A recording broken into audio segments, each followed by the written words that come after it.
Now, is it Kev? Kev, KP? KP's fine. I've been called a lot worse. As long as you call me Kevin, I'm happy. KP, I'm happy. So here's the thing.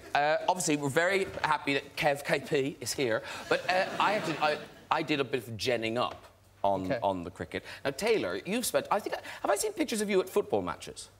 No. Have you been to a cricket match? No. No. But I went to Lord's today. Lord's, the place where you play cricket. I went to it. Now, if you Google cricket, it brings up the home of cricket is Lord's. So she walked through the door, Taylor walked through the door, and she mentioned, "Oh, cricket. Of course I know who you are." No, you don't. Yes, you don't, and you don't know what cricket is. Yes, I do. You wrote a book and you played the cricket and you... People love hearing him playing the cricket. It's a very long game. It's a very long game. Yeah. It takes days. It's violent, impossible right? to explain to Americans that you can have an international match where England are playing India or Australia, and it goes on for 5 days, and after the end of the 5th day, it can still be a draw. I know what cricket is. I know it's like relatively violent and... you know what I'm saying? Like, there was this episode of Friends where Ross is dating an English girl, and her friends, her mates... This happened. Her mates get into a cricket match, and he tries to play, and he just, like, breaks all the bones in his body. It's wild. I think... Wasn't that rugby? Cricket or rugby? Wasn't that rugby? That was rugby.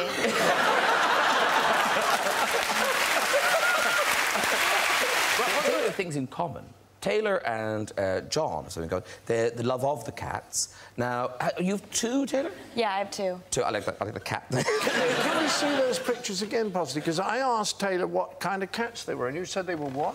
Well, I only have 2. He showed a picture of, like, 17 cats. Yeah. But that's in your future. Here comes Taylor, crazy cat lady. That's a few years down the road. But this is Olivia. How did it have the accident? What? What accident? Is that a proper cat, or is it... is it damaged irreparably? It's the weirdest cat I've ever seen in my life. John Cleese, you cannot say that is the weirdest cat you've ever seen in your life. Here's a picture of John Cleese's cat. Look at that! Look at that thing! The one on the left is my wife. She's not. It's a monster. It's a panther. It's a Maine that is not climbing your curtains. It's an American breed, and the reason it's not here tonight is it didn't want to come. Yeah. But here's the good thing, but just when it didn't come, because KP down there, really allergic. Yeah, I'm allergic to cats, so I'm not a massive fan of cats, Yeah. Cats and I just... I love that phrase, I'm not a massive fan.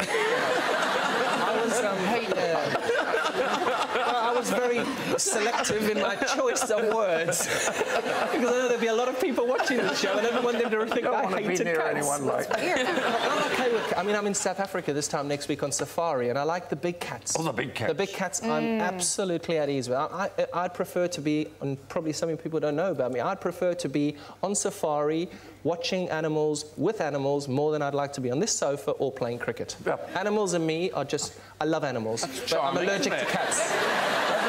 Sorry to keep you. But what I was trying to say... No wonder you fall out with people. I'd rather be anywhere else than here.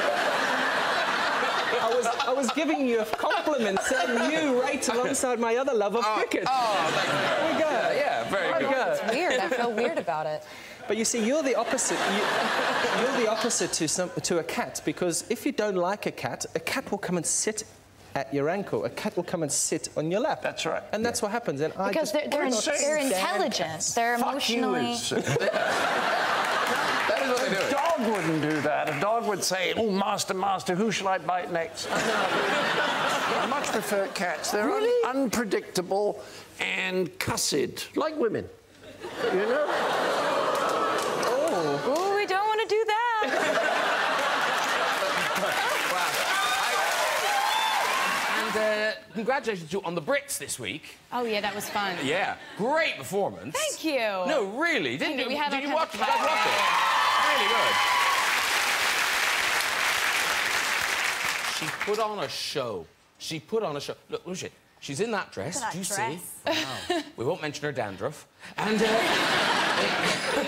and then, in a coup de théâtre, that went into this. Tearaway. Yeah. Two outfits on top of each other. No, but that's quite hard to put the white outfit on top of the black outfit. It's hard. It's very hard. Snaps. Yes. And then just in a minute.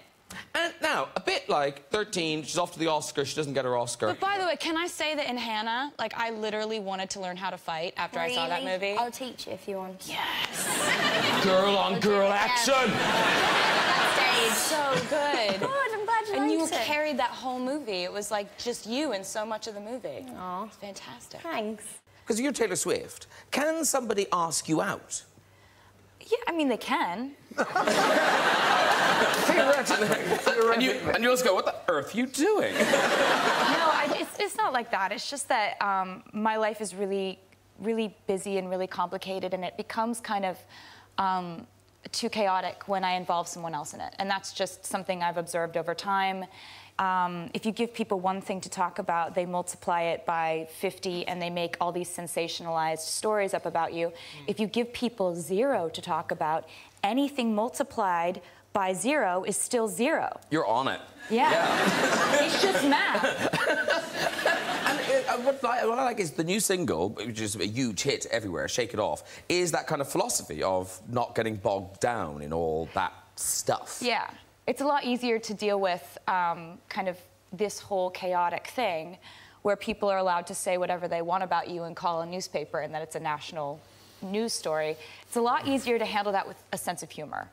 And with Shake It Off, I kind of, you know, in hearing from my fans online, it's not just me who deals with gossip. It's not just me who deals with kind of how human beings treat each other on a day-to-day basis. It's happening to everyone everywhere. And so I figured, why not make a song that is about dealing with that, letting go of it, and comes from a place of strength, and also makes people want to dance. Yeah, shake it off. Yeah, just shake it off. Yeah, exactly. See, I think KP, you need this in your life. Shake it off. Shake it off. Andy Flower, shake it off. Shake him off. Matt Pryor, shake it off. Fake Twitter, shake it off. See, the new book, but you could shake it off. I have now. The chapter closes. Is the book is Shake It Off? That's it. That's a Shake It Off. That's my Shake It Off. Shake it off. Yeah. Alimony. Yeah. Shake it. Well, no, actually, you can't shake off alimony. That's always with us. 20 million. Would suggest you had a lot. Yeah, it left to me. with It's only that. 1.5, I think. Yeah, as far as I remember. Yeah. That's 50%, remember? Yes. When you go through it, it's 50%. So if you... Theoretically. You guys are like, why don't you date?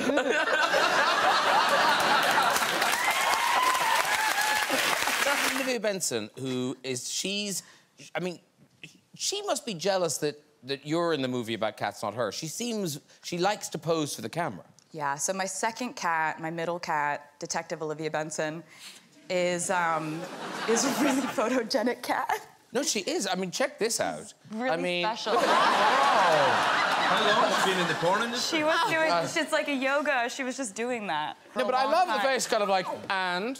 Yeah. And so. Sophie, with her leg over her head. Yes. That was amazing. Thank you. Yes. I loved that. Anytime you want to see it, Thank I'll you. And listen, before we go, I've just got to remind people, because I think this is an amazing statistic. You know, you've got this new album coming out. Taylor Swift has done something only the Beatles have done. So no other kind of single performer has done this. No other woman has done it. That you've had an album at #1 for 6 weeks for 4 consecutive albums. Wow. Wow. Like, that's an amazing thing. Wow. Only the Beatles have done it. Only the Beatles have done it. Yeah. Taylor Swift, you've been at, I think, the poshest sing-along I've ever seen. Do you know what I'm talking about? Oh, I do. Yeah. You say posh. Yeah, we've got a picture of the 3 of you. John Bon Jovi, you, and Prince William. Yeah, it was insane. And I was very nervous for the whole thing because it was at Kensington Palace and it was my first kind of royal encounter of sorts. And it was... John Bon Jovi was on stage and he was singing... He was about to sing Living on a Prayer. And he kind of pointed to Prince William and said something like, I hear you like to do this at karaoke night, karaoke boy. Wow. I was like, future King of England, karaoke boy. Just processing all of this. He starts the song and Prince William looks over at me and says, like, I don't remember it now. Like, it's all gone now. Like, I can't, like, I don't remember the song now. Like, kind of freaking out a little bit. And he just looks at me and he's like, you gotta go with me. Like, you gotta go with me. And I was like, okay. So we went up there and we sang along to Living on a Prayer, and, like, I died. What I love there is there's a picture. There's a picture of Prince William, and he is so fangirling Prince William in this picture. Look at it. He died. One is literally dying. One is planning one state funeral. Oh,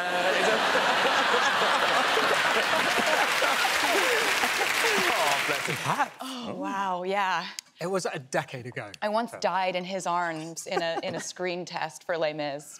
Oh, wow. I did not know this. Yeah, I did not know this. There's a lot that people don't know about this story. Basically, I was auditioning for 2 roles in Les Mis, and I'd done a few auditions and gone to New York and whatever, and I think it had been established that I had more of a look of Cosette, but I had the range vocally of Eponine, so it was established that, like, I was there for a good time, not a long time. I wasn't gonna get this role. But they were like, you know, do you want to come to London for one last screen test and you'll get to screen test with Eddie Redmayne? I'm like, this seems like an experience I want to have in my life. You're like one of my favorite actors. You're so ridiculously talented. And I was like, so yeah, I'll go to London. Like, Yes, indeed. so I get there, and they're like, okay, so we really want to like make you look like Eponine. We're gonna try to do. It's the, you know, she wasn't like loaded. She had brown teeth. You know, like she didn't have a lot of money, so. A 19th century street urchin. Yeah, exactly. I'm trying to say it in a way that makes sense, but. She didn't floss. Exactly. So they were like, we're actually gonna paint your teeth brown for this. And I'm like, so you're gonna do that after I meet Eddie Redmayne, right? That's not something you do before. I get to meet people and then you do the brown teeth. They're like, no, it's this is just everybody's gonna meet you with the brown teeth, and we're gonna like do like big circles under your eyes, like you're near death. And I was like, this has immediately become a nightmare for me. And so then I had, you know, you were so nice, but I think when I met you, I was like, you're so nice. What was hilarious was, you know, as you walked in as a 19th century French street urchin.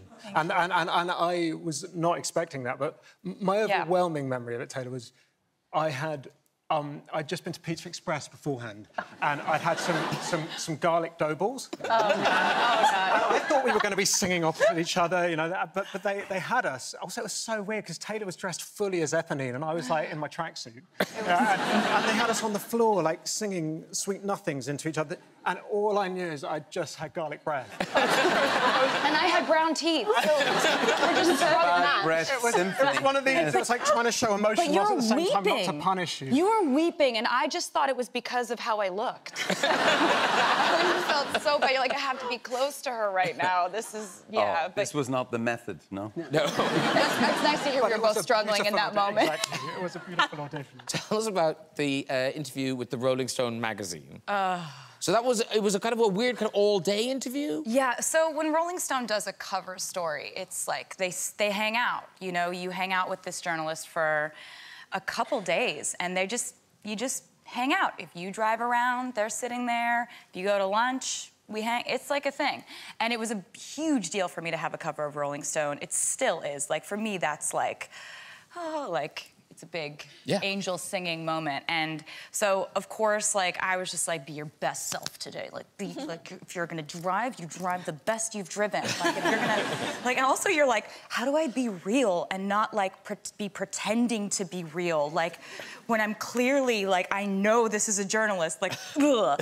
But through all that, I was just like, okay, so I'm gonna take him on a day that it's this journalist named Brian Hyatt who's the coolest. And, like, take him on a day. I'm going to rehearsals. It's normal. And I'm just going to drive him because that's what I normally do. Be your best self at driving. And I got in 2 car accidents with him in the car. Oh. One was my fault. One was not. One was an I'm sorry. The second one was a you're welcome, I saved your life. He got sideswiped. But I was like, I was fully panicking, and when we got sideswiped, I think he screamed out something like, I have a new baby at home! And I was like, start somewhere. We've got a very early gig of Taylor. This is you. Now, you haven't sold out. Oh, yeah. But they've shown up. Do you remember this? Yeah. This was a big deal for me. I was 14, and it was an event called the Nashville Rubber Duck Race. And it is exactly as it sounds. They would put rubber ducks in the river and see who won. Wow. And I was the official entertainment. As you can see, the banner is incredibly high concept. It just says it like it is, you know, like this is her name. Did you play before the race or after the race? Oh, you know what? That's a really good question. I think I blocked a lot of this out. Okay, fair enough. I won't dwell. It might be triggering. That was the whole crowd. The whole crowd is in the shot. I can see 3 people there. Yeah. They do look like fans of rubber duck racing.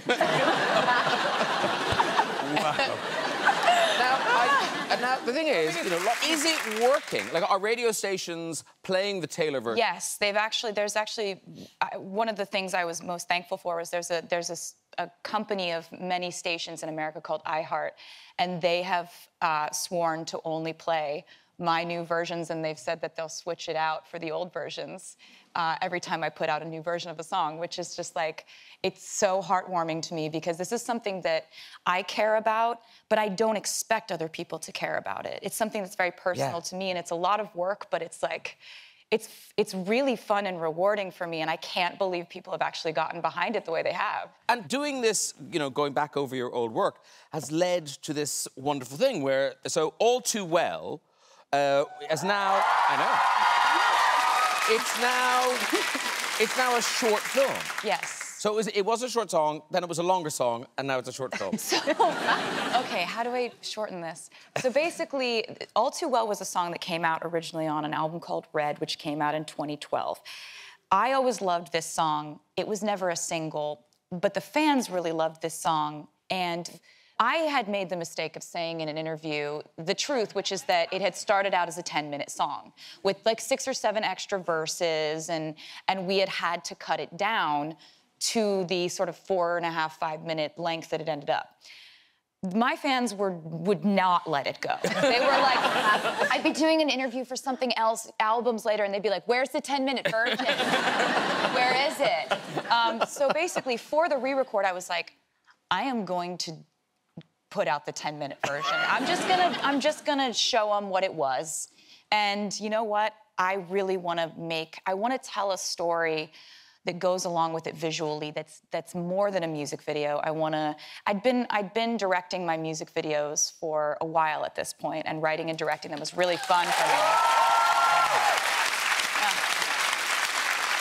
I just love it. It's a very natural extension of my storytelling. So I thought I want to make a short film and really do this song justice, and also create a short film that stands on its own. So I was very lucky to be able to cast Sadie Sink and Dylan O'Brien to be these 2 young lovers. And I'm really, really, really proud of it. You let the actors improvise those scenes, or were you writing that dialogue, or how did that happen? So that was scripted out, but I always like to give people a take of ad-libbing and just say, okay, let's do it like it's scripted, but then let's do a freedom take where you get to do however you would interpret this and what you would add to it. I can't take full credit for that writing. That's most of And you clearly love this. Is this going to be a new string to your bow? That would be such an honor. I would do anything to get to keep learning and keep growing in that world. She takes up singing, she's going to take over the world. So that is like, what you just said there is basically an actor's dream, which is you've delivered a scene as scripted, and then when the director has faith in you enough to go, now go play with it. Like, it's the dream way of being directed. So, wow. Please cast me. I'll do the music.